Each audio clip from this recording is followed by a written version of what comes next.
Hey guys, this is for Monday, April 13th, and we're going to do Mango Street again today. So we have your book that you might need. We're going to do actually 3 vignettes today. We haven't done 3 in a while, but the last 2 are super short and only like 2 paragraphs each and don't have near as much symbolism. So I think they'll go pretty fast. And then it gets us back to a lot more vignettes about Sally that we can do all in one time, hopefully over the next couple of days. To preview this week, we're going to probably do Mango Street 3 days and a poem 1 day, and mainly be doing literary analysis. I'm going to be working on grading those essays and getting them back to you. We might be doing a revision activity with one of them next week, but it's going to take me a few days to wade through all that reading. I'm planning for you to take a Mango Street quiz on Thursday of this week, so that's going to be an unassisted grade. It will be a multiple choice Google form, kind of like the last one you did, and I'll give you the page numbers of which vignettes it will cover, but it's going to pretty much pick up probably from wherever the last quiz left off. I'll go back and check those page numbers all the way up through wherever we end up this Wednesday. So today we're going to be on pages 84 to 89. I'm also planning on Thursday, most likely of this week, for us to do a live Google Meet where we actually analyze 2 vignettes together and read them. And I want you to try to attend if at all possible and jump in and have an actual live class discussion. There is a pivotal chapter in this book that I would call the climax of the novel, where everything changes and it kind of then leads into the falling action and the resolution. And I think it's a really important vignette to actually have live discussion over, because it is somewhat confusing, and usually my students have a pretty active discussion on it. So I would like to do that one live if you're able to, but if you're not able to meet at that time, whenever I post the time for it, then I will post the notes that we went over so you can do it on your own. But that will probably be Thursday, if at all possible. If I can't get as far in the book to get there by Thursday, then it would be early next week. But I'm thinking it looks like Thursday will be the day. I'll, again, by Wednesday, post a time that your class would be meeting, and I'll probably post it like for an hour, and we'll see how long it takes. It might not take that whole time. It might take 40 minutes, and we would be covering 2 vignettes and having a live discussion with people being able to comment, and I'll be able to do analysis and be able to provide these notes for you, but we'll actually be able to interact. So I think it's an important chapter to be able to do that with, and then wrap up the book by early next week. We will be starting lit circles in about 2 weeks. So for those of you who didn't jump into the Google Meet live today, we talked about that. We are going to do it through Google Meets that you'll have to set up in a group of about 4 people with your lit circle group, and probably only meet for about half an hour. I'm not going to have you do like a whole, hour meeting with 15-minute rotations when you're on your own. You can kind of shorten the discussion, but you are still going to have a highlighter, a summarizer, a word master, and a connector. And then they're going to still do the same roles and the same job sheets and turn them in the same way you have always done. And then you will need to set up a link and a time for your 30 minutes to meet together to discuss, and then share that time in the link with me and post it. And I'll tell you where to post that so I can jump in live to some of those discussions and observe and just kind of join you and then leave and then go watch another one. So you'll have maybe like over a 2-day period where your group has to meet on one of those 2 days, but you'll have some flexibility in what time you set up. So I'll give more details about that. All of the group assignments, the role sheets, the 3 jobs you have, all those forms that we typically use will be uploaded digitally to Google Classroom beforehand. And the book is going to be a separate piece by John Knowles, and it is the required 7th grade pre-AP novel that we were supposed to do 4th quarter. We can't get library copies from our school checked out to you, but I have found a free PDF online version of the entire book, and so I will be attaching that at that point for Lit Circles, and you can use the online version to read from. Now, however, if you prefer a paperback copy and you'd rather actually highlight it or have a physical book you can hold, then you'll need to order your own copy, maybe from Amazon, and have it shipped to you. So I'll, again, put that name of the book out there in a week or 2, and then you can get the paperback version if you prefer, but the digital version is available for free. So we're going to be using 3 vignettes. The first one is Minerva Writes Poems. It's on page 84 to 85. She is another female character who's only in 1 vignette. She is very similar to Rafaela. And again, the fact that she has a very difficult marriage, and she's also a teen mom. And as Esperanza is going to tell us, she's not that much older than her. So on page 84, go ahead and turn to Minerva Writes Poems, and we're going to go ahead and read it out loud. And then you'll see that there's quite a few more notes on this vignette, even though it's only like 4 very short paragraphs long. But this one does have a lot more connection to some of the symbolic items in other chapters. Minerva Writes Poems, page 84. Minerva is only a little bit older than me, but already has 2 kids and a husband who left. Her mother raised her kids alone, and it looks like her daughters will go that way too. Minerva cries because her luck is unlucky, and every night and every day, and prays. But when the kids are asleep after she's fed them their pancake dinner, she writes poems on little pieces of paper that she folds over and over and holds in her hands a long time, little pieces of paper that smell like a dime. She lets me read her poems, and I let her read mine. She is always sad, like a house on fire, always something wrong. She has many troubles, but the big one is her husband, who left and keeps leaving. One day she is through, and she lets him know enough is enough, and out the door he goes. Clothes, records, shoes, out the window, and the door locked. But that night he comes back and sends a big rock through the window. Then he is sorry, and she opens the door again. Same story. Next week she comes over black and blue and asks, what can she do? Minerva, I don't know which way she'll go. There's nothing I can do. Okay, so again, Minerva, like I said, is another neighbor with a lot of issues in a difficult home life. We've already heard of Alicia probably having a difficult home life. And then Rafaela, we know, is trapped by a controlling husband who's jealous of her beauty and doesn't let her out and give her keys or any freedom. And now we actually have a even more blatant example of abuse with Minerva, who is actually called black and blue in the last paragraph, which insinuates bruises that Esperanza sees, which is a obvious sign of domestic violence. So in the first paragraph, it says she's only a little bit older than me, but already has 2 kids and a husband. So we've got the idea that, again, she's really a teen mom, but she's already saddled with so much responsibility that we know she never is probably going to be able to leave Mango Street. And this is just one of those examples that the author is really telling us that could happen to Esperanza, especially if we think back to the vignette of Sire. If she were to ever date a boy who was considered a punk, like her father said, and get in over her head into a relationship and then end up pregnant or end up married very young and then have children, then so many obstacles would be more stacked against her that she probably would never be able to leave, because she would be in this impoverished cycle as a mom with children that she didn't want to leave, but unable to afford the childcare to be able to go back to school or be able to get a better life.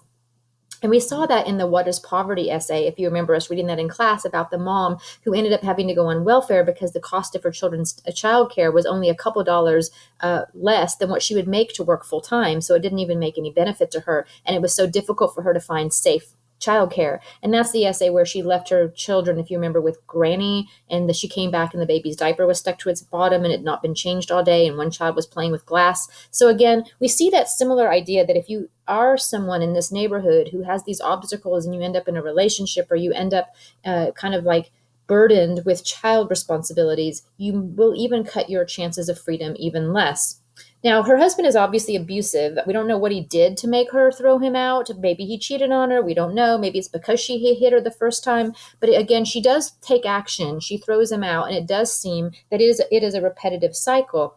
We see that because, again, in the first paragraph, it says, actually, sorry, this is the second page 85. He is sorry. She opens the door again. Same story. And so she's done this before. And maybe it's just through what she tells Esperanza. Maybe Esperanza has seen it happen. We're not really sure. But Esperanza makes us really aware that this is a cycle, that Minerva is not just finding out one time her husband has a problem, throws him out, then takes him back, but that she throws him out, takes him back, throws him out, takes him back, throws him out, takes him back. Same story. So again, we might be wondering, a lot of the things you might think right now are, why is she doing this? This is crazy. Why would she not just kick him out? Why would she take him back, especially if he's thrown a rock through the window? Why would you take back a person who exhibits violence in order to get back in your good graces? It seems like that would make her even more certain she should not let him back in, yet she does. So again, the dysfunction relationship is complicated, and psychologists study it a lot. I did put a link up here if you want to see right here for the Center for Research. If you want to click on that when you actually get into the notes where you can actually hyperlink to it. It is common, even today in 2020, that people who are in abusive relationships or a dysfunctional relationship or a controlling relationship often have to try to leave multiple times. That the average number right now is 7 times for a woman to try to get out of a dangerous domestic situation before she actually does. There are several reasons. If you want to read the article, I'll tell you more about them. Sometimes it could be that they think they love them. They believe their repentant attitude. That seems like when this husband comes back, he says he's sorry. Sometimes if the woman is very in love with the man, even though he might treat her badly. She really wants to believe in the best. She wants to believe he's going to be different. He says all the right things. He apologizes. He goes into a very nice, they call honeymoon stage, where he is going to be very nice to her for a while, but then slowly it drifts back into that same pattern. And many times it actually just is a socioeconomic problem. Minerva is young. Minerva doesn't have a job. Minerva has two kids. She's probably thinking, if I did leave him, where would I go? Many people are trapped in this cycle of abuse and poverty without feeling that they have many places or that could help them. And of course, today, even in Northwest Arkansas, we have so many more opportunities for help than probably what the book in 1984 says in Chicago would be available to people on Mango Street. There are shelters. There are organizations that will help women be able to get back on their feet or go back to school, that will help provide free childcare. But again, all of those things require connections in order to know where to go and who to turn to. If a woman has children she's afraid she'll lose, or that she won't be able to feed, she's much more likely to stay in an abusive relationship because of the care of her children, until maybe it starts affecting them or they're being abused. And then most likely the moms will move them out at that point. But if it's just the mom being hit, many times the moms will stay. So it's a really sad cycle that we see Minerva in, that's been going on. And a common connection that they have is, possibly their age, but I think in the second paragraph we see more clearly it's about the writing. Minerva seems, even though she's not educated and doesn't have a chance like Alicia to go to college, she writes. And remember Aunt Lupe back in Born Bad, she said, keep writing, it will keep you free. And that was her advice that she gave Esperanza. And that same advice is true for Minerva, because Minerva has very few ways to be free, but her writing is her outlet. And so she shares her poetry with Esperanza. Esperanza says, I let her read mine, implying she's still reading poetry and writing poetry as well. So again, that's the connection that she shares with Minerva. But at the same time, you can see that she feels helpless, because at the end of the vignette, when she realizes that there's bruising, and she asks Esperanza, what should I do? She's asking a child your age. She's asking like a 13-year-old to help her with domestic violence issues, which are way beyond Esperanza's expertise or ability to get involved legally. So Esperanza says, I don't know which way she'll go. There is nothing I can do. And I think that's important because it shows us Esperanza's childlike state. Even though she knows of these adult circumstances and she's somewhat into the adult world with one foot in right now, she is not an adult. She can't solve a problem of Minerva's domestic violence. She can't help her when she's being abused from her husband, because she is just a kid herself. Now, again, yes, I think she could have gone to her parents. That would have been a better option, to tell them or other trusted adults how they could maybe get involved to help Minerva, who is also just a teen herself, stuck in this abusive situation. But as far as Esperanza herself being able to solve this problem, she knows she can't. And it does seem like this cycle of poverty also is repeated, because it says that in the first paragraph, Minerva had a mother who raised her kids alone, and it looks like her daughters will go that way too. And so we get this idea that this cycle of abuse and this cycle of poverty is something that's very true in our society. If you are born into poverty or born into a situation that's very difficult, it's so hard to get out. And many times you'll just repeat the same process yourself when you marry, stay in the same scenario, or raise your kids in the same way that you did, or end up also in a broken relationship. So again, that's what I think our author is showing us, is that this is not Esperanza's life, but it's a peek into the future of what she could become if she makes bad choices and doesn't get herself out, because that's what happened to Minerva. Now, again, the vignette seems similar to Rafaela, who was also controlled. We didn't see bruising with her, but we had the idea it was still an abusive relationship. So I do want you, especially the girls, because a lot of this is targeted a little bit more towards gender, towards girls, although there are examples of male violence in society that are caused by women. It's just at a much lower percentage rate than the domestic violence charged by a man towards a woman. But again, it's very important, especially I think for girls, to realize that abuse does not mean he only hits you. Abuse could be he stalks you, he threatens you, he bullies you, he doesn't like your friends, he doesn't like what you do, he tells you what to wear, he tells you where you can go. He, if you're married, controls your money, tells you whether you can work or not, and then refuses to listen to you, controls whether you see your family or not. Those behaviors are considered abusive. And we saw that with Rafaela. We didn't see black and blue bruises, but she was considered abused by the standards of emotional abuse, which is another type of abuse. Now, A lot of students have been posting comments to the discussion board at this point when we got into things like Sally and we talked about Rafaela, and a lot of people were making comments across all my classes about why are all these people being abused? Why is this book now all of a sudden all about abuse? Why doesn't it talk about the good things? Yes, it is now focusing on abuse. And it actually, I think, is because of Cisneros' personal experiences, though I don't know what they are. She did say that when she wrote this book, she wrote about what she knew. And so this is what she knows, whether it's through people in her family or friends of hers or herself. She did take some of those facts and put them into a novel and turn them into characters that she fictionalized. In a neighborhood, in an inner city, in a high crime, low socioeconomic area, there's going to be a lot of abusive situations, and there's going to be a lot of addictions, and there's going to be a lot of illegal activity. That's just the reality of it. So again, the fact that Esperanza is seeing this all around her just kind of shows the type of reasons why she does need to get out of Mango Street so she doesn't end up like this. Also, I think some of us are kind of protected is we live in a nice suburb. And we might assume, especially if your home life is really happy, that this is never something that would affect you. But I do want to show you that I posted a link right here to safehorizon.org that gives you some really startling statistics about domestic violence and abuse, because it's not as unusual across the board in our nation as you might think. Hopefully you don't know about it, and you never will. But the statistics are pretty scary. 1 in 4 women will be abused at some point in her life. That's 25%. That in our class, that would be half the girls. So again, that is a very large statistic. So even though we might think, well, this would never happen to me, again, it may not be exactly like a Minerva story where somebody throws a rock through your window, but what if you end up knowing a best friend or a sister, or what if it's you who ends up in a relationship with somebody who takes away your freedom and makes you feel like a prisoner? 1 in 4 people will experience that.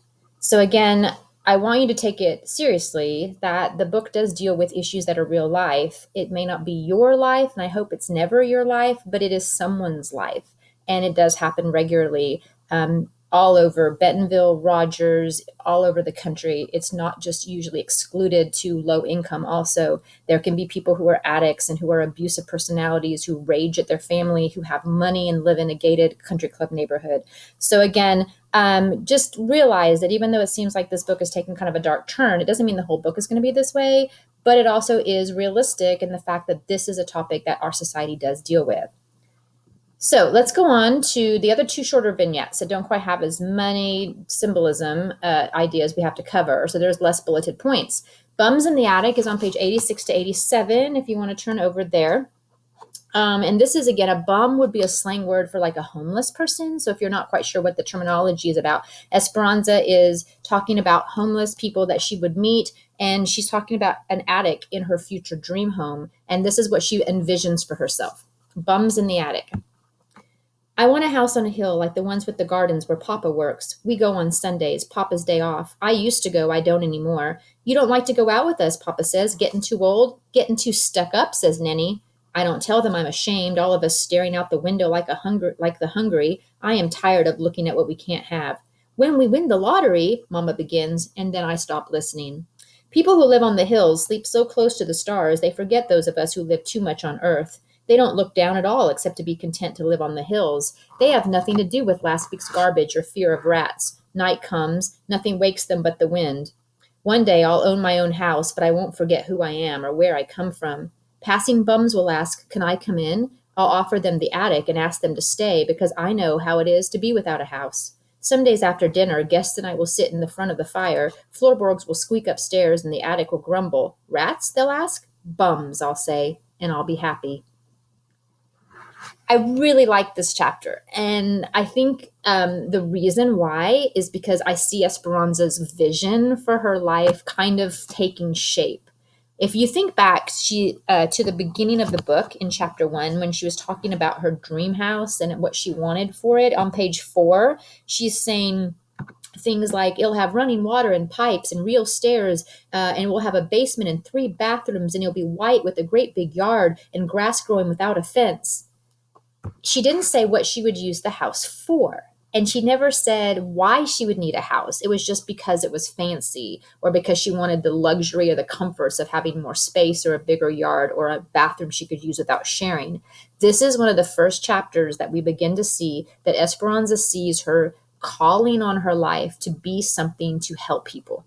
And she sees herself as having a house, which means she sees herself as getting out of Mango Street to a bigger, nicer house where she won't forget where she came from, which means she is going to be leaving in this dream. And then she'll be not forgetting where she came from, meaning she's going to have gratitude for all the trials and tribulations that got her out. And she wants to help. And so I really like the way that she decides she wants to take in homeless people. Now, we might not think that's realistic, and it doesn't mean it is realistic because this is still in a child's mind. So, of course, let's not get too caught up in, well, that's not safe. She might get murdered. Okay, well, that could happen. I don't think she's ever going to exactly do this. But what I want you to realize is in her child mind, she's beginning to get away from the childish view of, I want a white house that's pretty. And she's moving into a more mature mindset of, I want to get out of this neighborhood so I can help people. And that's a huge shift because it's a shift in selflessness. And it's a huge shift from I want to be out because I want a better life for me and shifting to the idea of I want to get out so I can help others. And that is exactly why I teach.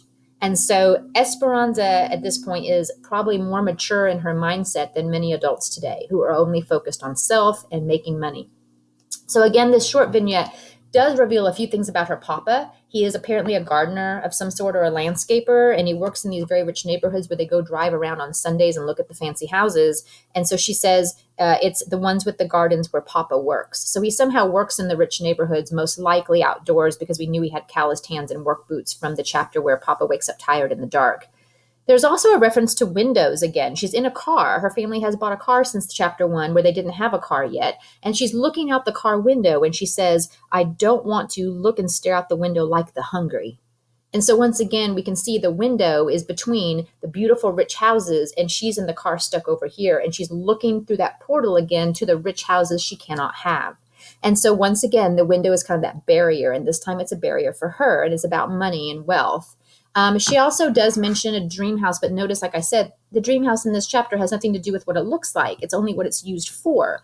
And so she does not describe anything about sizes of bathrooms or anything with appearance. And it's interesting. I really like the line, I won't forget who I am or where I came from. And I think that's really important because before she made us think in chapter 1, she was just getting out of Mango Street and wasn't going to look back. And now her vision is, I'm going to get out of Mango Street and then go help some people. And that's a huge shift. And then she ends by saying that in her vision of this dream life, she'll have a nice big house. She'll have guests over. They'll hear some squeaking sounds upstairs and wonder what it is. And she'll say it's the bums in the attic because she's helping the homeless people and giving them a place to stay. And she will be happy. And it ends with, I'll be happy. It's not going to be happy because she has 3 bathrooms. She's not going to be happy because it's a white house. In this chapter, we see a transformation towards a more mature, dynamic character. She's going to be happy because she helps people. And I think that's huge. The very last chapter is about gender roles, and it's called Beautiful and Cruel. If you want to turn over to page 83 to 80, oops, sorry, this page is wrong, 88 to 89. I don't know why I typed that here. Let me just fix that. 88 to 89 is going to be the last vignette that we're going to do today, which is called Beautiful and Cruel. I am an ugly daughter. I am the one nobody looks for. Ninny says she won't wait her whole life for a husband to come and get her, that Minerva's sister left her mother's house by having a baby, but she doesn't want to go that way either. She wants things all her own, to pick and choose. Ninny has pretty eyes, and it's easy to talk that way if you're pretty. My mother says when I get older, my dusty hair will settle and my blouse will learn to stay clean, but I have decided not to grow up tame like the others who lay their necks on the threshold waiting for the ball and chain. In the movies, there is always one with red lips who is beautiful and cruel. She is the one who drives the men crazy and laughs them all the way. Her power is her own. She will not give it away. I have begun my own quiet war. Simple, sure. I am the one who leaves the table like a man without putting back the chair or picking up the plate. Okay, so again, this is a very interesting chapter about how she wants independence from men. And she sees the traditional gender roles of getting married young, having children, and being the housewife as something that's undesirable to her because it makes her seem too dependent. And so she's not feeling that she's beautiful, but she wants her own independence and doesn't feel her beauty will even get her a relationship or a man interested in her. And she doesn't even want that life anyway. She says in the third paragraph, I have decided not to grow up tame like the others who lay their necks on the threshold waiting for the ball and chain. And again, the others seems to imply others who maybe look for a man to save them is sort of implied like with that. Maybe Marin would have been an example of that, or even Nenny saying that she's, maybe wanting to get married. She doesn't see marriage necessarily as being positive. She sees it as you're indentured to somebody and give up your freedom, and then you wait on them and serve them and bear their children and clean up their food and cook their tortillas, and maybe you're just sort of a servant. Now, I don't think her mother would say she feels that way about her father, but we've seen a lot of negative relationships in this book. And I think Esperanza is kind of fearful of being trapped the way she's seen Rafaela, Minerva, other characters, Marin, not have very good success. So again, she says she doesn't want that ball and chain, which is a reference to like a medieval weight, which would be like a marriage weighing her down, kind of like the anchor on the balloon. She wants the freedom without the restraints of a relationship to be able to live and go wherever she wants to. She mentions a temptress character. That would be a woman who's beautiful but is trying to destroy the hero from the movies. And they're always the beautiful woman, but ultimately cruel. They're the ones with the beauty and the seduction and the red lips, and all the men fall in love with them, but then they have all the power. So again, she admires them, even though she calls them cruel, because she says they have a power all their own, and she will not give it away. And she, I think, is identifying with this and is really telling us she does not want a life where the power is the man's. And again, we're thinking more like this was like coming out of the 1970s, the women's rights movement. The women's roles were a lot more traditional even then going into this era than they are today in 2020, where some of you have a stay-at-home dad or your mom is in a corporate job. In this time period, this many years ago, it would maybe have been more common for the mom to have more of the domestic role still. She does not want to give away her power. She wants to be her own person and is not interested in a life where she has to rely on a man. And again, she even kind of stages a little bit of a protest in the last paragraph where she refuses to pick up her plate and clear the table because apparently the men in her house don't have to do that. And so she doesn't want to do that either. And she walks away and leaves her plate on the table and does not push in her chair, does not pick up her plate. And she wants to act like the power of the man because he doesn't have to do the dishes.